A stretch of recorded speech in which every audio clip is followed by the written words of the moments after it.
سبین گل صاحبہ موجود ہیں ہمارے ساتھ ٹیلی فون لائن پر، پاکستان تحریک انصاف کے سینئر رہنما۔ بہت شکریہ سبین گل صاحبہ۔ کیا کہیں گی کہ وفاقی کابینہ نے عدالتی اصلاحات ترمیمی بل کا مسودہ تیار کر لیا ہے اور اب ظاہر ہے یہ پیش کیا جائے گا پارلیمنٹ میں، اور یہ ترمیم بل ہے، اس میں یہ کہا گیا ہے کہ از خود نوٹس کا فیصلہ سینئر ججز کریں گے اور از خود نوٹس کے خلاف اپیل کا حق بھی ہوگا۔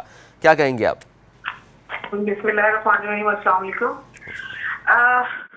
سب کے سامنے آیا ہے کہ جب یہ امپورٹنٹ گورنمنٹ آئی تھی، اس نے آتے ہی عوام کے لیے کچھ نہیں کیا تھا۔ انہوں نے قوانین میں ترامیم کر کے اپنے جو مقدمات تھے ان کو ختم کروایا، اور انہوں نے اب تک کوئی بھی فلاح کا کام نہیں کیا، اور اب بھی یہ جو کچھ کرنے جا رہے ہیں اپنے مفاد کے لیے کرنے چاہ رہے ہیں۔ سب کی سب پارٹیز اور وہ خاص لوگ جو ان کے ساتھ ملے ہوئے ہیں رجیم چینج سے لے کے اب تک جو کچھ انہوں نے کیا پاکستان کے ساتھ، پاکستان کے لوگوں کے ساتھ، یہ تو ان کی پرانی روایت رہی ہے کہ جب بھی یہ دیکھتے ہیں کہ کوئی حق سچ کی بات ہونے جا رہی ہے تو یہ اداروں پہ حملہ کرنا شروع کر دیتے ہیں۔ ترازو کے دونوں پلڑے برابر تھے، ہمیشہ سے برابر تھے، اور جب بھی ان ترازو کے پلڑوں نے سچ کی بات کہنا شروع کی تو انہوں نے ایک خاص مہم کے ذریعے اداروں کے اوپر حملہ کرنا شروع کر دیا۔ مجھے سمجھ نہیں آتی کہ مریم نواز صاحبہ جو ہے وہ براہ راست سب کے سامنے جو ہے معزز ججز کے اوپر الزامات لگاتی ہے، ان کی ویڈیوز دکھاتی ہیں اور سب خاموش ہیں۔ یہ بہت بڑی اگر دیکھا جائے تو سازش ہو رہی ہے اس پر سبین گل صاحبہ بالکل صحیح کہہ رہی ہیں، ویڈیوز آڈیوز یہ سارا ہم دیکھ رہے ہیں، پورے ملک میں ہیجان کی کیفیت طاری ہے، معاشی صورتحال بالکل خراب ہے۔ اچھا، آج وزیر اعظم صاحب شہباز شریف صاحب نے یہ کہا کہ آج عمران خان دہشت گردوں کو اپنی شیلڈ بنا رہے ہیں، ان کے گھروں میں دہشت گرد دندناتے پھر رہے ہیں۔ یہ ایک بڑا الزام ہے، اور وہ وزیر اعظم خود کہہ رہا ہے پاکستان کا کہ عمران خان دہشت گردوں کو اپنی شیلڈ نہ صرف بنا رہا ہے بلکہ ان کے گھر میں بھی دندناتے پھرتے ہیں دہشت گرد۔ تو یہ اس کا مطلب ہے کہ یہ معاملات جو ہیں بہت ہی خطرناک ہیں، اور یہ ایلیگیشنز جو ہیں وہ عام نہیں ہیں، بہت ہی خاص چیز ہے جس کو یقیناً حکومت کے پاس کوئی شواہد موجود ہوں گے۔ سب سے بڑا دہشت گرد تو ثناء ہے جو براہ راست جو ہے وہ دھمکیاں لگاتا ہے، اور اس کو ایک اعلیٰ منصب پہ رکھا ہوا جس کا وہ حقدار بھی نہیں ہے، نہ ہی اس کے اندر اتنی ابیلٹی ہے کہ وہ اس منسٹری کو چلا سکے۔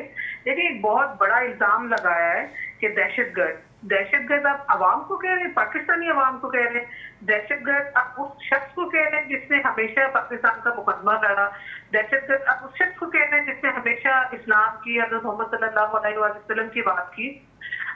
سمجھ سے بالا تر ہے، بلکہ اب تو پوری قوم، پوری دنیا کو سمجھ آ گئی ہے کہ مریم نواز اینڈ کمپنی چپتی کیا ہے اور ان کے وہ خاص لوگ کیا چاہتے ہیں۔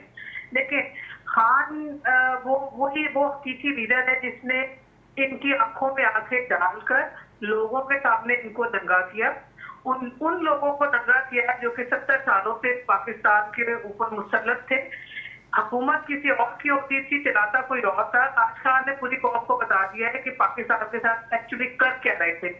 اب ہم ڈرنے والے نہیں ہیں، خوف کے بت تو ویسے ہم نے توڑ دیے ہیں۔ اچھا، اس میں جو الزام ہے سبین گل صاحبہ، ان کا الزام اس لیے ہے، وہ کہتے ہیں جی یہ جو پولیس پر حملے ہوئے، 60 سے زیادہ پولیس اہلکار زمان پار گئے تھے، وہ زخمی ہوئے ہیں، میرے بھائی پیٹرول میں بموں سے حملے تو وہاں ہوئے نا؟ موجود تھی نا، میں موجود تھی وہاں پہ جب زمان پارک میں انہوں نے ابھی جو 14 کو حملہ کیا۔ پولیس ہمارے سامنے ایسے کھڑی تھی جیسے کہ ہم دہشت گرد، ہم کوئی انڈیا کے لوگ ہیں، ہم وہ پاکستانی نہیں ہیں، ہم پاکستانی عوام نہیں ہیں، اور وہاں ہم نے کچھ نہیں کیا، انہوں نے ہم پہ حملہ کیا۔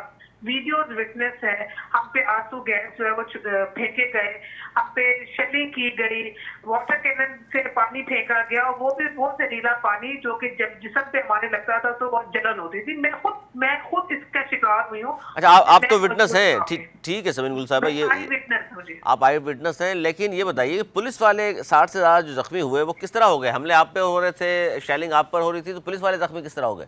یہ تو آپ مریم نواز بی بی نانی سے پوچھے نا کہ کون سے پولیس والے جو ہے وہ زخمی ہوئے ہیں۔ ہاسپٹل میں عیادت کر رہے تھے، ہمیں مارا گیا، ہم پہ ایسے شیلنگ کی کہ جیسے ہم پاکستانی لوگ نہیں ہیں۔ پہلے بار ہم نے ان کو کہا کہ آپ جس کام کے لیے آئے ہیں، کوئی نوٹس دینے کے لیے آئے ہیں تو آپ جائیں۔ نیازی صاحب بھی جو ہے حضرت نیازی صاحب ان کے پاس گئے، بات کی کہ آپ جائیں، آپ جا کے نوٹس دیں، لیکن اتنی فورس کی کیا ضرورت ہے؟ ابھی یہ بات ہو رہی تھی تو انہوں نے شیلنگ سٹارٹ کر دی۔ میں آئی وٹنس ہوں، میں وہاں کھڑی تھی۔ اور وہ مثالیں دے رہے ہیں کہ جی دیکھ لیجئے ہم نے تو صرف ہم نہیں ہیں دہشت گرد، ہم نہیں ہیں دہشت گرد، تو کچھ لوگ ہیں وردیوں میں. وہ اور جس طرح سے چار دیواری کا تقدس پامال کیا گیا، وزیر پرائم منسٹر، سابق پرائم منسٹر جو ہے وہ اپنی پیشی کے لیے جاتے ہیں اسلام آباد، اور پیچھے سے آپ اتنے ڈرپوک ہیں کہ آپ نے پیچھے سے اس کے گھر کے اندر حملہ کر دیا جہاں پہ ان کی مسز ہیں، اکیلی نسلی خاتون ہے، اور آپ وہاں حملہ کر کے سمجھتے ہیں. اچھا وہ یہ کہتے ہیں کہ جناب یہ دیکھ لیجئے دیکھو کہ میں تمہاری ساری باتوں کا جواب دیتی ہوں، مجھے پتا تم نے کون کون سے سوال کرنے ہیں. جو کچھ وہاں سے برآمد کیا ویڈیوز میں موجود ہے کہ پولیس والے کس طرح سے اپنی وردیوں میں چھپا چھپا کے چیزیں لے کر جا رہے تھے، کس طرح پولیس سے اندر انٹر کی گئی. گھر میں جب گھر والے نہیں ہیں تو آپ کچھ بھی برآمد کر سکتے ہیں. یہ بات درست ہے آپ کی، پولیس کا کردار اسی طرح کا رہا ہے پاکستان میں، پورے پاکستان میں، صرف لاہور کی میں بات نہیں کر رہا، سندھ اور کراچی میں بھی یہی حال ہے. لیکن انہوں نے یہ کہا کہ جی صوفی محمد کے ساتھ جو دہشت گرد تھے وہی دہشت گرد ہم نے دیکھے کہ یہاں بھی موجود ہیں، فوٹیجز موجود ہیں زمان پارک میں. ابھی بھی آپ ایسی باتیں کریں تو پھر مطلب میں کہتی ہوں کہ مذاق نہیں بنا میں بات نہیں کر رہا، یہ تو وہ الزامات ہیں جو گورنمنٹ لگا رہی ہے آپ پر. گورنمنٹ کچھ بھی کہہ سکتی ہے. گورنمنٹ کو تو مانتے نہیں، تو خاص لوگ ہیں، خاص لوگوں کے اشاروں پہ کام کر رہے ہیں. پوری دنیا، پورے ملک کے لوگ جانتے ہیں کہ کتنا یہ جھوٹ بولتے ہیں، کتنی یہ ظالم نگران حکومت ہے جس کا کام صرف الیکشن کروانا ہے اور کچھ بھی نہیں ہے، جو کہ یہ سارے جو ہے ہتھ کنڈے اپنا رہی ہے. اچھا اس پر ہم نے بھی اس بات کی نون لیگ والوں سے، ہم نے کہا عمران خان صاحب پر 100 سے زیادہ ایف آئی آرز آپ نے کاٹ دیں، ظاہر ہے سیاسی مقدمات ہیں، اس میں ثابت تو کچھ نہیں ہو سکے گا. تو انہوں نے کہا کہ جناب یہ جھوٹے مقدمات نہیں ہیں، جھوٹا مقدمہ تو مجھ پر تھا جو انہوں نے 15 کلو ہیروئن ڈال دی تھی. جھوٹے جب منہ سے بولتے ہیں تو ہمیشہ جھوٹ ہی بولتے ہیں، ان کی بات پہ ہنسا ہی جا سکتا ہے. اچھا اس وقت صورتحال یہ ہے کہ آپ لوگ تیاری کر رہے تھے الیکشن کی کہ جی کے پی کے اور پنجاب کی اسمبلیاں توڑ گئی ہیں اور پھر شیڈول کا اعلان بھی کر دیا تھا الیکشن کمیشن نے، پھر آپ نے دیکھا کہ اب 8 اکتوبر تک بڑھا دیا، وہی مقدمہ اب سپریم کورٹ میں بھی ہے. تو اب یہ لگتا ہے آپ کو کہ اکتوبر تک کی ڈیٹ جو گئی ہے اس پر بھی الیکشن کرا دے گی گورنمنٹ، کیونکہ ان کے پاس جو جواز ہے وہ تو یہی ہے کہ جی معاشی صورتحال بہتر نہیں ہے، سیکیورٹی کے مسائل موجود ہیں. سب سے پہلے تو توہین عدالت لگتی ہے. ایک سپریم کورٹ نے ایک فیصلہ دیا، ان کو ایک حکم نامہ جاری کیا، اس کے بعد الیکشن کمیشن یہ کرتا ہے تو بڑا سیریس کنسرن ہے اگر انہوں نے الیکشن ٹائم پہ نہیں کروائی. اور جو کہتے ہیں نا معیشت اور یہ چیزیں، یہ اصل میں ڈر گئے ہیں خان صاحب کی مقبولیت سے. دیکھیں الیکشن اب کروائیں، 4 مہینے بعد کروائیں یا سال بعد کروائیں، پی ٹی آئی نے جو ہے وہ 2/3 میجورٹی سے آنا ہے اللہ کے حکم سے، اور عوام بیدار ہو چکی ہے. خان صاحب نے لوگوں کو بیدار کر دیے، شعور دے دیا ان کو پتہ ہے کہ کون پاکستان کے ساتھ ہے اور کون کچھ خاص لوگوں کے ساتھ ہے. فوج کچھ خاص لوگوں کے ساتھ ہیں یا صرف پاکستان کے ساتھ ہے؟ لیکن یہ جو امپورٹنٹ گورنمنٹ کچھ خاص لوگوں نے ہمارے سر پہ مسلط کیا ہے نا اپنے مفادات کے لیے. اب عوام کو پتہ ہے کہ وہ خاص لوگ کون ہیں اور کس نے یہ رجیم چینج کیا. اچھا ان کا الزام یہ ہے کہ عدلیہ آپ کے ساتھ ہے. اب آپ نے الزام عائد کر دیا کہ فوج جو ہے وہ حکومت کے ساتھ. دیکھیں فوج تو حکومت کے ساتھ ہی ہونی چاہیے، آپ کیا سمجھتی ہیں کس کے ساتھ ہونی چاہیے؟ میں نے کسی کا نام نہیں لیا، میں نے تو خاص لوگ کہا ہے. اب آپ اس کو انٹرپریٹیشن کیسے مرضی کر. نہیں انٹرپریٹیشن نہیں، فوج تو ظاہر ملک کے ساتھ ہی ہوتی ہے ہمیشہ، اور گورنمنٹ کے ساتھ ہونا چاہیے. آپ کیا سمجھتی ہیں گورنمنٹ کے ساتھ نہیں ہونی چاہیے؟ فوج ہماری فوج ہے، پاکستان کے ساتھ اور پاکستان کے عوام کے ساتھ ہے. لیکن کچھ خاص لوگ جو ہے وہ پاکستان کے ساتھ نہیں ہے، اپنے مفادات کے ساتھ، اور جس کی وجہ سے جو ہے وہ اس امپورٹنٹ گورنمنٹ کو جو ہے ہماری پاکستان کے عوام کے اوپر مسلط کی ہے.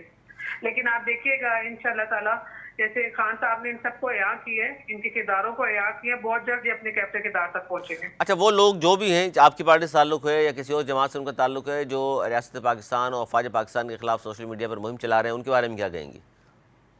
دیکھیں میرا ہمیشہ سے ایک موقف رہا ہے کہ فوج ہماری ہے، فوج ہے تو پاکستان ہے، اور ہم کوئی بھی اس طرح کے منفی پروپیگنڈا میں شامل نہیں ہیں.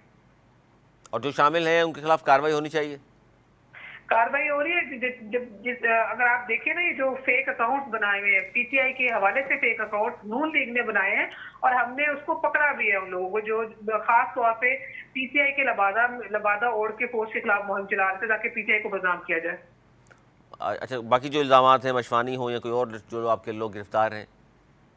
دیکھیں ظلم ہے نا، آپ کیسے مطلب یہ ہم اس ملک میں آزادی ہی نہیں ہے کہ کوئی اپنا اظہار خیال ہی نہیں کر سکتا، اپنے خیالات کو لوگوں تک نہیں پہنچا سکتا. آپ ایک پاکستانی بندے کو اٹھا لیتے ہیں اور غائب کر دیتے ہیں اور اس کو پتہ ہی نہیں چلتا. بہت ظلم ہے. میرا خیال ہے کہ اس سے پہلے